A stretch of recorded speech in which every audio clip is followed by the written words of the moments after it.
गरीब भक्त की पुकार सुनकर रो पड़े भगवान। भावुक भक्ति कहानी। एक छोटे से गांव में मोहन नाम का एक बहुत गरीब आदमी रहता था। उसका घर मिट्टी का था और उसकी जिंदगी बहुत कठिनाई में गुजरती थी। लेकिन उसके दिल में भगवान के लिए अटूट श्रद्धा और सच्ची भक्ति थी। मोहन हर सुबह सूरज निकलने से पहले उठता, नहा धोकर अपने छोटे से घर के कोने में रखी भगवान की छोटी सी मूर्ति के सामने दीपक जलाता और पूरे मन से प्रार्थना करता।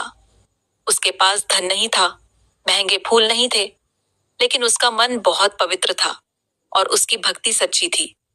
गांव के लोग अक्सर उसका मजाक उड़ाते थे और कहते थे कि इतनी गरीबी में भी तू भगवान की पूजा करता है, भगवान ने तुझे क्या दिया? लेकिन मोहन हमेशा मुस्कुराकर कहता, भगवान ने मुझे जीवन दिया है, सांस दी है और विश्वास दिया है, यही सबसे बड़ा धन है। मोहन दिन भर मजदूरी करता था, कभी खेत में काम करता, कभी किसी के घर की मरम्मत करता, लेकिन कई बार उसे पूरा मेहनताना भी नहीं मिलता था। फिर भी शाम को घर लौटते समय वह मंदिर जरूर जाता और भगवान के सामने सिर झुकाकर कहता, हे प्रभु, मेरे पास देने के लिए कुछ नहीं है, बस मेरा विश्वास ही मेरी भेंट है। मोहन की पत्नी भी बहुत समझदार और धैर्यवान थी। वह अपने पति की भक्ति को समझती थी और हर परिस्थिति में उसका साथ देती थी। उनका एक छोटा बेटा भी था जो अक्सर भूखा सो जाता था, लेकिन मोहन कभी भगवान से शिकायत नहीं करता था। एक दिन गांव में बहुत बड़ी समस्या आ गई। कई दिनों तक बारिश नहीं हुई और खेत सूखने लगे। लोग परेशान हो गए और कई परिवारों के घर में खाने के लिए अनाज भी नहीं बचा था। मोहन के घर की हालत तो पहले से ही खराब थी, अब तो हाल और भी बुरा हो गया। एक दिन ऐसा आया जब उनके घर में खाने के लिए एक दाना भी नहीं बचा था। मोहन का छोटा बेटा भूख से रोने लगा और बोला, पिताजी, मुझे बहुत भूख लगी है, कुछ खाने को दे दीजिए। यह सुनकर मोहन का दिल टूट गया। उसकी आंखों में आंसू आ गए।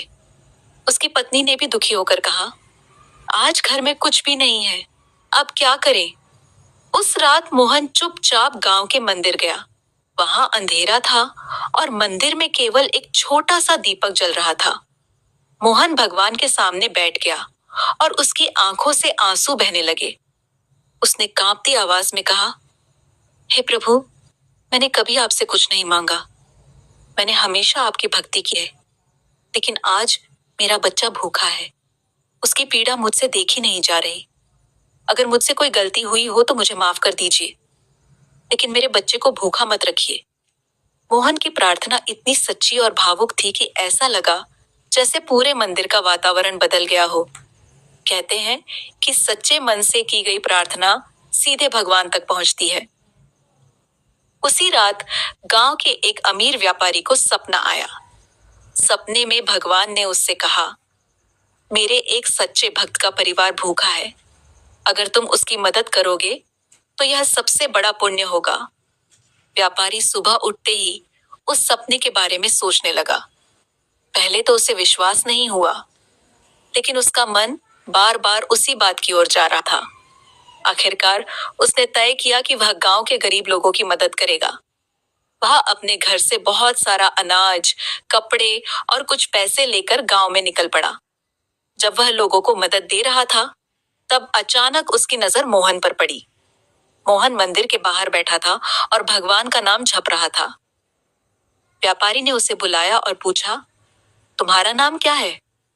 मोहन ने विनम्रता से कहा, मेरा नाम मोहन है। व्यापारी ने उसे अनाज की एक बड़ी बोरी, कपड़े और कुछ पैसे दिए। मोहन यह देखकर हैरान रह गया और उसकी आंखों में खुशी के आंसू आ गए। उसने हाथ जोड़कर कहा, भगवान आपका भला करे, आपने मेरे परिवार को बचा लिया। व्यापारी मुस्कुराया और बोला, नहीं भाई, यह मेरी नहीं, भगवान की कृपा है। मोहन तुरंत मंदिर के अंदर गया और भगवान के सामने सिर झुकाकर रोने लगा। उसने कहा, हे प्रभु, आपने मेरी पुकार सुन ली। मुझे पता था कि आप अपने भक्त को कभी निराश नहीं करते। कहते हैं कि उस दिन मंदिर में उपस्थित कुछ लोगों ने महसूस किया कि जैसे भगवान की मूर्ति की आंखों में भी करुणा और दया झलक रही थी। उस दिन के बाद गांव के लोगों की सोच भी बदल गई। जो लोग पहले मोहन का मजाक उड़ाते थे, वही लोग अब उसकी भक्ति की प्रशंसा करने लगे। मोहन ने भी भगवान की कृपा को कभी नहीं भुलाया और पहले की तरह ही सच्चे मन से भक्ति करता रहा। धीरे धीरे उसकी मेहनत रंग लाई और उसकी जिंदगी भी सुधरने लगी। इस कहानी से हमें यह सीख मिलती है कि सच्ची भक्ति में बहुत शक्ति होती है।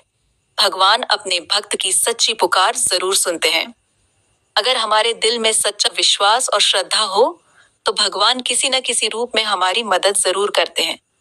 संदेश: सच्ची भक्ति, विश्वास और धैर्य कभी व्यर्थ नहीं जाते। भगवान देर से सही, लेकिन अपने भक्त की मदद जरूर करते हैं।